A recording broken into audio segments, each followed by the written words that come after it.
Untuk mengembalikan percepatan capaian vaksinasi, pemerintah Kabupaten Oku membuat kebijakan di mana setiap ASN akan diwajibkan untuk membawa minimal 1 orang warga yang belum divaksin untuk dilakukan vaksin.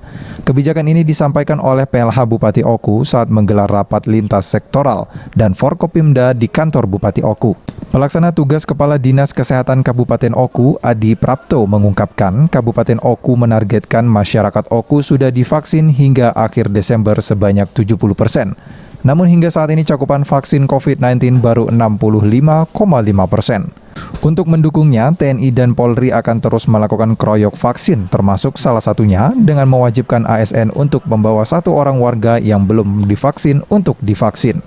Selain itu juga akan menurunkan petugas untuk mendatangi masyarakat hingga ke tingkat RT, bahkan door to door, agar capaian vaksin bisa segera tercapai. Ini kita mengadakan rapat percepatan vaksinasi di Kabupaten Ogan Komering Ulu untuk mencapai target 70%, dipimpin langsung oleh Pak Bupati.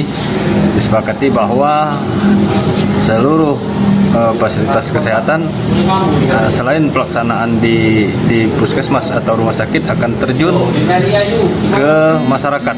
Kita akan coba untuk mengejar sasaran-sasaran ke tempat-tempat di mana masyarakat banyak berkumpul ya. Dengan berkoordinasi dengan pihak kecamatan, desa, kemudian polsek dan Ramil. Jadi juga diharapkan agar seluruh ASN tadi sebagaimana disampaikan oleh Pak Bupati bahwa setiap ASN diwajibkan untuk membawa minimal 1 orang untuk divaksin dalam di akhir tahun ini. Ditambahkan Andi, untuk vaksin, anak di bawah 12 tahun belum akan dilakukan sebelum capaian vaksin 70%.